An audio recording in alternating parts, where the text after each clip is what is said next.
नमस्कार, मैं हृदय कुमार प्रताराजपुर आप सबों का स्वागत करता हूं। विशिष्ट शिक्षक वेतन निर्धारण हेतु पत्र एवं प्रारूप जारी हो चुका है। जो हमारे शिक्षक भाई हैं, जो विशिष्ट शिक्षक बन चुके हैं, उनके वेतन के फिक्सेशन के लिए, सैलरी फिक्सेशन के लिए पत्र भी जारी हुआ है और उसका प्रारूप भी जारी हुआ है। और उस प्रारूप में कुछ ऐसे भी बिंदु हैं जो विशिष्ट शिक्षकों की वरीयता से संबंधित हैं। वरीयता को लेकर के उस बिंदु को एक तरह से डाला गया है। मैं एक और चीज़ बताना चाहता हूं कि इस प्रारूप में सिर्फ उनके मूल वेतन की ही बात की गई है और कभी भी किसी कर्मचारी की जब गणना होती है या फिक्सेशन होता है तो उनके मूल वेतन का ही उसमें बात की जाती है कि किस तिथि को क्या मूल वेतन रहेगा। तो चलिए, अगर आप मेरे चैनल पर नए हैं तो मेरे चैनल को सब्सक्राइब जरूर कीजिएगा, बेल आइकन जरूर दबाइएगा। अगर ये वीडियो आपको अंत तक अच्छा लगे तो सबसे अधिक इसे शेयर कीजिएगा। आइए देखते हैं सबसे पहले जो पत्र है, कार्यालय जिला शिक्षा पदाधिकारी स्थापना शाखा देख सकते हैं, पत्रांक 547 है। गोपालगंज का एक पत्र है, प्रेषक जिला कार्यक्रम पदाधिकारी स्थापना गोपालगंज। शिवा में सभी प्रखंड शिक्षा पदाधिकारी जिला गोपालगंज को उन्होंने लिखा है और 8/2/2025 आज का ही पत्र उन्होंने जारी किया है और उसमें लिखा है कि विशिष्ट शिक्षकों के वेतन आदि भुगतान हेतु अग्रतर कार्रवाई के संबंध में प्रसंग है कि निदेशक प्राथमिक शिक्षा शिक्षा विभाग बिहार सरकार का पत्रांक 281 दिनांक 23/1/2025 एवं पत्रांक 2036 दिनांक 21/12/2024 और इसमें उन्होंने लिखा है कि महाशय उपयुक्त विषय प्रसंगाधीन पत्र में निर्देशित किया गया है कि बिहार विद्यालय विशिष्ट शिक्षक नियमावली 2023 यथा संशोधित के नियम 3 में यह स्पष्ट किया गया है कि स्थानीय निकाय जो अंतर्गत कार्यरत शिक्षक जो इस नियमावली के नियम 4 के तहत सक्षमता परीक्षा में उत्तीर्ण होंगे वे विशिष्ट शिक्षक कहलाएंगे। और विशिष्ट शिक्षकों को बिहार राज्य विद्यालय अध्यापक नियमावली जो हस्तांतरण नियुक्ति नियमावली जो है 2023 के अधीन नियुक्त विद्यालय अध्यापकों के वेतन एवं अन्य लाभ पाने हेतु पात्र होंगे। यही जो विशिष्ट शिक्षक होंगे, जो विद्यालय अध्यापक का जो नियमावली 2023 है उसी के अनुसार वे भी वेतन पाने हेतु पात्र होंगे। उपरोक्त अंकित निर्देश एवं प्रासंगिक पत्र के कंडिका 2 एवं 3 के अनुपालन में और दो हस्ताक्षरी कार्यालय पत्रांक 340 दिनांक 21/1/2025 पत्रांक 408 दिनांक 25/1/25 आप सभी को प्रेषित है। एवं कंडिका 5 एवं 6 में दिए गए स्पष्ट रूप से इसमें कहा जा रहा है कि निर्देश के अनुपालन हेतु इस पत्र के साथ विशिष्ट शिक्षकों के वेतन निर्धारण हेतु विहित प्रपत्र संलग्न है, यानी इसमें फॉर्मेट भी संलग्न है। अतः निर्देश दिया जाता है कि स्थानीय निकाय शिक्षक जो बिहार विद्यालय विशिष्ट शिक्षक नियमावली 2023 यथा संशोधित के प्रावधान के अंतर्गत विशिष्ट शिक्षक के पद पर योगदान दिए हैं कि वेतन संरक्षण हेतु वेतन निर्धारण की कार्रवाई इस अवधि में करना सुनिश्चित किया जाए ताकि इस समय उनके वेतन भुगतान की कार्रवाई की जा सके। वेतन संरक्षण वेतन निर्धारण हेतु प्रारूप पत्र के साथ संलग्न है। अब ये जो पत्र निकला हुआ है हमारे जिला कार्यक्रम पदाधिकारी जो स्थापना है के हैं गोपालगंज के, उनके द्वारा निकला हुआ है और वेतन संरक्षण की बात की जा रही है। बहुत सारे हमारे शिक्षक पहले भ्रम में डाल रहे थे, कह रहे थे कि हमारे विशिष्ट शिक्षकों का वेतन कम हो जाएगा या 25,000 हो जाएगा, क्योंकि 1 to 5 वाले जो शिक्षक हैं उनका बेसिक 30,420 से अधिक हो चुका है, लगभग 31,340 के करीब में या प्लस में है।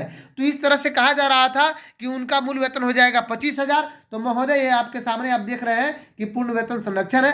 अब आइए जो प्रारूप किया है, गजल जिला शिक्षा पदाधिकारी का यही प्रारूप है। और सबसे बड़ी बात मैं बता देना चाहता हूं कि इसमें अनुलग्नक को फिटमेंट मैट्रिक्स जो टेबल है वो भी दिया गया है और इसी के अनुसार आपका फिक्सेशन होगा।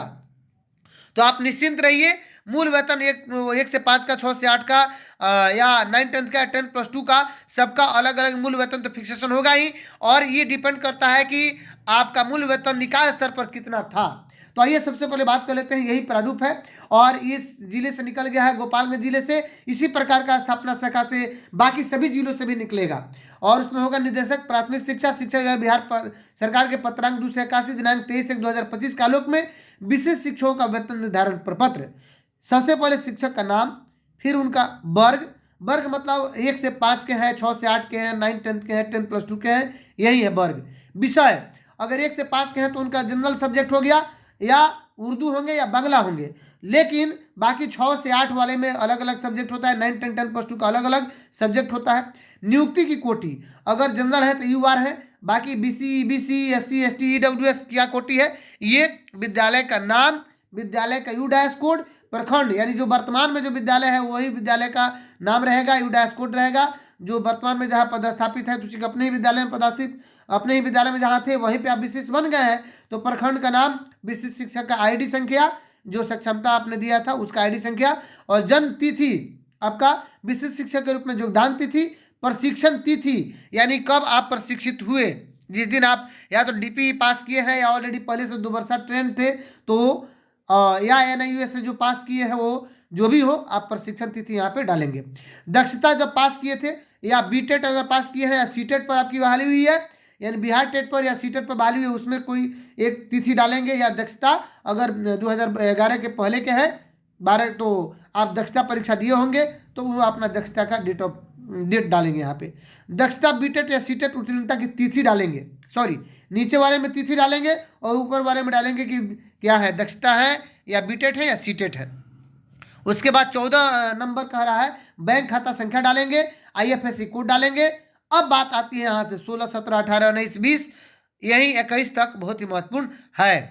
तो 16 की जो बात करते हैं कि स्थानीय निकाय शिक्षक के रूप में प्रथम योगदान की तिथि, यानी पहली बार जब योगदान आपकी स्थानीय निकाय, इसमें कहा जा रहा है कि जो 3-5 में जो बहाल शिक्षक थे, 2003 और 5 में जो बहाल शिक्षक थे, वे शिक्षा मित्र थे। तो अगर उस तिथि को अगर योगदान किए हैं तो पुराना योगदान तिथि को नहीं डालेंगे, क्योंकि वो समंजन जब हुआ उनका, तो प्रखंड शिक्षक के रूप में या पंचायत शिक्षक के रूप में उनका समंजन हुआ, तो वे उन सबों का जो डेट ऑफ ज्वाइनिंग है वो 1/7/2006 ही डाला जाएगा।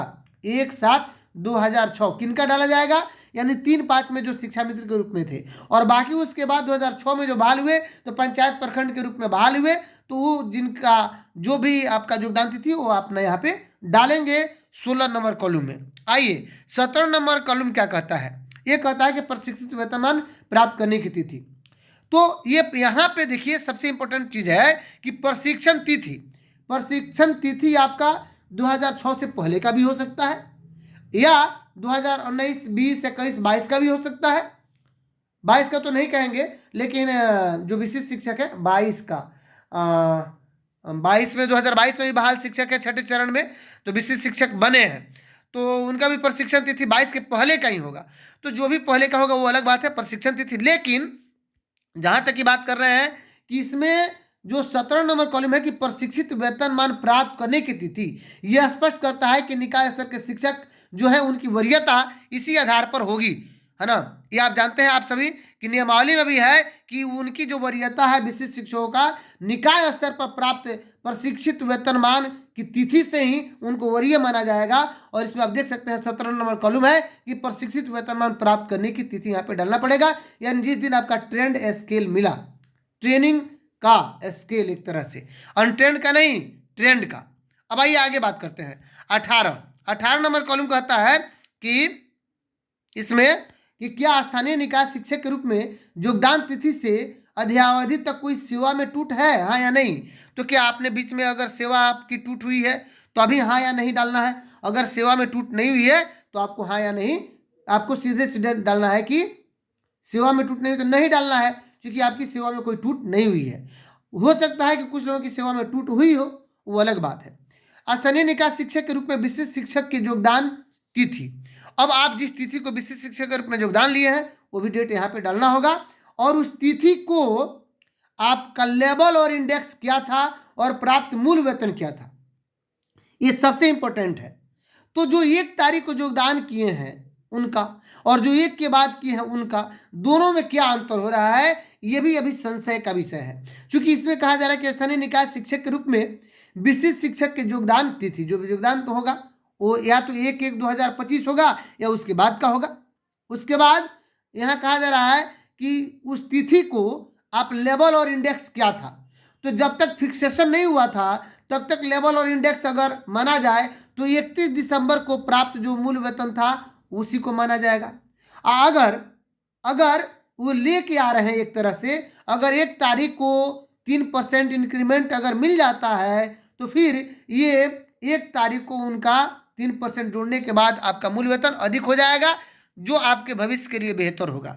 अगर नहीं जुड़ता है तो फिर 6 महीना आपको इंतजार करना पड़ेगा, और तब आपका मूल वेतन में आपको जुलाई को 1/7 को आपके मूल वेतन में वृद्धि होगी, जो 3% वार्षिक वृद्धि की जो बात है इसमें। 20 नंबर है कि विशिष्ट शिक्षक नियमावली 2023 के फिटमेंट मैट्रिक्स अवलोकन क के अनुसार योगदान तिथि, यानी जो यहाँ मूल वेतन होगा तो स्थानीय निकाय शिक्षक के रूप में विशिष्ट शिक्षक के योगदान तिथि को, यानी जिस तिथि को आप जितना थे जिस तिथि को योगदान किए थे उस तिथि को आप क्या लेवल था, क्या इंडेक्स था और प्राप्त मूल वेतन क्या था। इसमें कहीं से 3% वृद्धि की बात नहीं है। अगर वृद्धि होकर के लिखेंगे तो आपका मूल वेतन अधिक होगा, अगर वृद्धि बिना वृद्धि के लिखेंगे 3% का तब यहाँ पे कम होगा। क्योंकि 20 नंबर कॉलम कहता है कि विशिष्ट शिक्षक नियमावली 2023 की फिटमेंट मैट्रिक्स अनुलोम क के अनुसार योगदान तिथि को निर्धारित लेवल 2, 3, 5, 6 इंडेक्स मूल वेतन कितना होगा। अब इसमें जो बात की जा रही है कि ये तो नहीं, ये हो गया। यहाँ कहा जा रहा है कि जो फिटमेंट मैट्रिक्स का अनुलग्नक के अनुसार क्या होगा 20 नंबर में। 19 नंबर कहता है कि स्थानीय निकाय शिक्षक के रूप में जो योगदान किए तब आपका मूल वेतन लेवल इंडेक्स मूल वेतन क्या था। और 20 में कह रहा है कि जब विशिष्ट शिक्षक के रूप में आप योगदान किए हैं तो फिटमेंट मैट्रिक्स अनुलग्नक के अनुसार क्या होना चाहिए। तो चूंकि एक 3% इंक्रीमेंट वाला जो मैटर है, जो वेतन वृद्धि वाला मैटर है, उसी के कारण सारा पेज फंस रहा है। नहीं तो सीधी सी बात है कि 300 से 400 रुपये आपके मूल वेतन में वृद्धि होती। जैसे अगर 30,420 होता तो सीधे आप पहुंच जाते कहाँ पे, देख लीजिए यहाँ पे 30,420 होता तो 30,750 पे पहुंच जाते। लेकिन अब अगर 3% इंक्रीमेंट होता है तो 31,340 अगर हो रहा है तो आप 31,670 पे पहुंच जाएंगे। ये 2003, 5, 6 के शिक्षकों की बात कर रहा हूँ, उस समय के बहाल। लेकिन हालांकि यह समस्या सभी शिक्षकों के साथ है क्योंकि 3% वार्षिक वृद्धि की बात बनती है। तो इसमें स्पष्ट अगर एक लेटर में इंगित किया गया रहता कि अगर 1/1/2025 को योगदान करने वाले को 3% वार्षिक वृद्धि दी है तब सीधा क्लियर रहता, क्लियर कट, कोई दिक्कत नहीं होता, सस्पेंस नहीं रहता, है ना। यह स्पष्ट रूप से अगर आदेश रहता तब। लेकिन देखिए भविष्य में क्या होता है। आगे इसमें 21 नंबर में है कि अगली वेतन वृद्धि कब होगी उसकी भी तिथि यहाँ पे लिखा गया है। दूसरी चीज की कहा जा रहा है कि आप चूंकि निर्धारित वेतन प्रपत्र, प्रशिक्षण पर प्रमाण पत्र, दक्षता का या बीटेट या सीटेट का प्रमाण पत्र और विशिष्ट शिक्षक का योगदान पत्र का स्व अभिप्रमाणित छाया प्रति भी इस पत्र के साथ संलग्न करना है। फिर यहाँ पे पत्रांक और विद्यालय, यहाँ पे पत्रांक दिनांक सबका देना है। यानी प्रधानाध्यापक भी पत्रांक दिनांक देंगे, प्रखंड शिक्षा पदाधिकारी भी पत्रांक दिनांक देंगे और जिला कार्यक्रम पदाधिकारी भी पत्रांक दिनांक अपना देंगे और शिक्षक का हस्ताक्षर होगा। इस तरह से ये प्रारूप है और इसके साथ ये फिटमेंट मैट्रिक्स संलग्न किया गया है। तो चलिए, अगर आप चैनल पर नए हैं तो चैनल को सब्सक्राइब जरूर कीजिएगा, बेल आइकन जरूर दबाइएगा। अगर वीडियो आपको अंत तक अच्छा लगा हो तो सबसे अधिक से शेयर कीजिएगा, क्योंकि यहाँ पे जो आपका लेवल और इंडेक्स की जो बात की जा रही है, तो आइए बात कर लेते हैं। यही लेवल और इंडेक्स है, यहाँ देख सकते हैं आप। इसमें आपको देखना होगा कि अब ये आपका 6 to 8 है, 9 10th है, 10+2 है, तो वरीय भी है इसमें, वरीय 10+2 है। यही आपका 20 जो है ये आपका एंट्री पे है, प्रविष्टि भुगतान है विशिष्ट शिक्षकों का। तो इसमें जो 19 और 20 की जो बात कर रहे हैं, तो 19 में आपका लेवल और इंडेक्स है, देख लीजिए, और 20 में आपका सिर्फ इंडेक्स की बात की गई है। तो लेवल और जहां तक इंडेक्स की बात की जाती है तो 3% अगर वृद्धि हो जाता है तो 1 तारीख को अगर वृद्धि के साथ लिखेंगे तब जाकर के आपका लेवल और इंडेक्स हो जाएगा। आगे वाला जो भी आपका इसमें होगा उसमें से अगला एक हो जाएगा, 3% वेतन वृद्धि मिलता है तो। अगर और उसके बाद तब इसमें देखना होगा कि जो फिटमेंट मैट्रिक्स है कि उसमें अनुलग्न के अनुसार आपका क्या यहाँ पे इंडेक्स बनता है। ये सिर्फ इंडेक्स है। तो चलिए, अगर आप मेरे चैनल में नए हैं तो अपने चैनल को सब्सक्राइब जरूर कीजिएगा, बेल आइकन जरूर दबाइएगा। अगर ये वीडियो आपको अच्छा लगा हो तो सबसे अधिक से शेयर कीजिएगा। मिलते हैं नेक्स्ट वीडियो में, तब तक के लिए थैंक यू।